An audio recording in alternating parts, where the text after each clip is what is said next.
শেখ মুজিবুর জাতির পিতা নয়, নবী ইব্রাহিম জাতির পিতা হয়।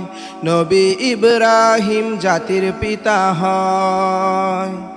শেখ মুজিবুর জাতির পিতা নয়, নবী ইব্রাহিম জাতির পিতা হয়। নবী ইব্রাহিম জাতির পিতা হয়। কুরআনেতে আল্লাহ বলেন জাতির পিতা ইব্রাহিম, মুসলিম এই নামটা দিলেন জাতির পিতা ইব্রাহিম।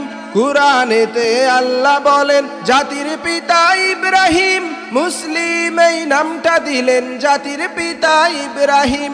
আল্লাহর মনোনীত ছাড়া, আল্লাহর মনোনীত ছাড়া কেমনে জাতির পিতা হয়, কেমনে জাতির পিতা হয়। শেখ মুজিবুর জাতির পিতা নয় ভাই রে, শেখ মুজিবুর জাতির পিতা নয়। শেখ মুজিবুর জাতির পিতা নয়, নবী ইব্রাহিম জাতির পিতা হয়। নবী ইব্রাহিম জাতির পিতা হয়।